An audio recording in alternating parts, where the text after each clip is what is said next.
lang. Hindi naman po ako mag-cellphone. Wala naman po akong i-chat. Bakit naman wala? Kasi magkasama naman tayo.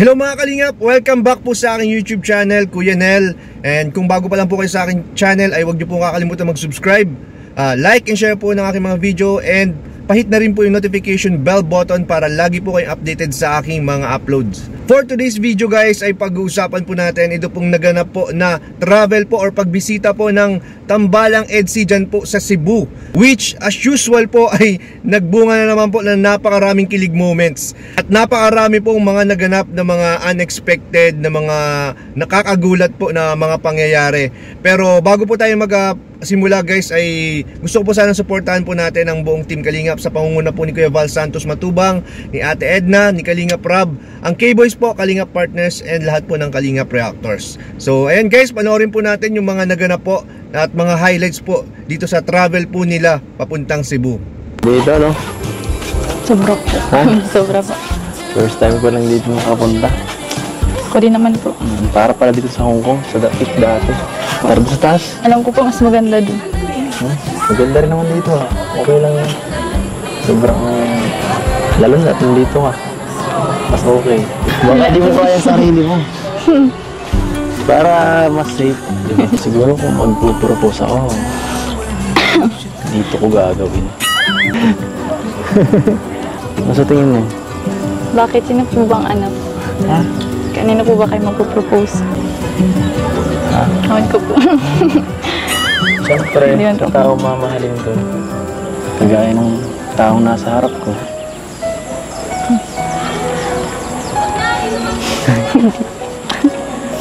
Tato.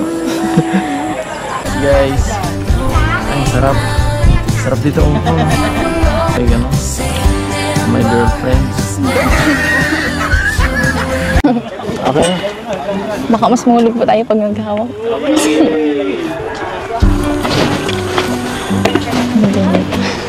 Nakakita mo na.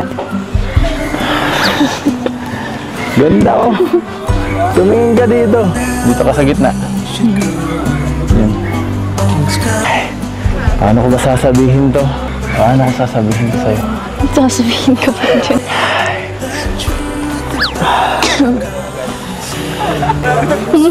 Ano dyan? Nanghihila po kayo ma. Upo din po ako baka dyan.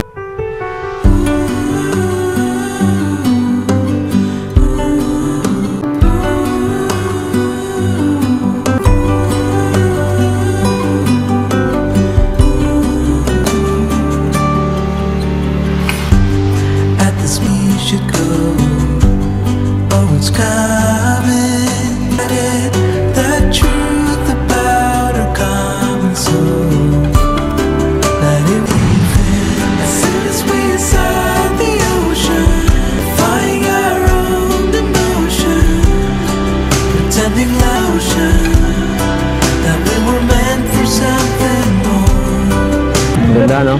Siyempre po. Para po tayong nasa ibang bansa. So, pangarap mo rin makapunta doon? Ano naman po. Kaya nga po gusto ko FA. Sa mga pinuntanta ngayon, ito ang pinaka nagustuhan ko. Talaga po. Tahimik lang. Oo nga. Saka, Tsaka, kasama ka. Ano dun eh. kasama din naman po ako nung nasa Palawan na. Pero, ewan. Mas konti tayo ngayon.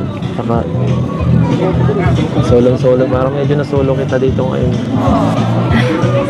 Siguro susunod. Balik tayo. Tayo lang dalawa. Kaya ka? Hindi po.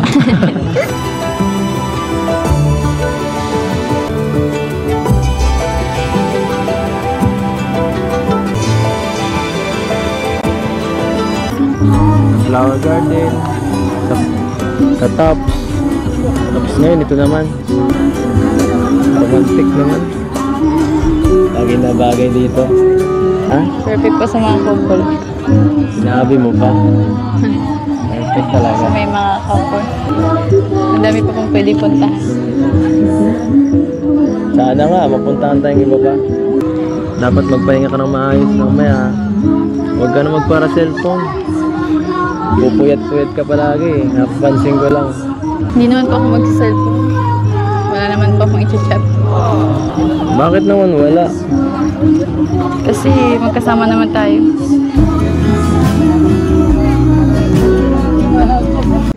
So ayan guys, nakita nyo po at napakarami po nilang mga magagandang lugar na napuntahan. Yan po ay sa ano pa lang yan ha, sa first day pa lang po yan, yung pinakita po natin. Sa ibang video naman po yung yung sa second day po ng kanilang tour po sa Cebu. So diyan pa lang po sa first day makita nyo naman may parang parinigan po dito na naganap. Sabi ni Beyonce dito, parang mas maganda daw yung lugar pero mas maganda daw doon sa Hong Kong. So ayan guys narinig nyo kay Beyonce mismo nang galing at mukhang nagets agad ni Kalingap Edo yung parang parinig po ni Beyonce. Kasi si Beyonce po talaga gustong-gusto niya po talagang makarating po ng ibang bansa. Dahil ayun nga po, kaya nga po gusto po niyang mag-take ng gusto niya maging flight attendant or FA para makarating po siya sa iba't ibang panig ng mundo, o kumbaga gusto niya ma-explore yung iba't ibang panig ng mundo. So sana sa future po ay makasama rin si Beyonce, which is I know naman kasi alam ko babalik po ang Team Kalingap sa Hong Kong. So baka po makasama po diyan si Beyonce at matupad po yung kanyang mga pangarap At meron nga pala dito guys, ginawa po si sa kasagsagan po ng kanilang pagnilibot-libot, meron ditong ginawa si Kalingap Edo na talaga namang kinagulat po ni Beyonce guys.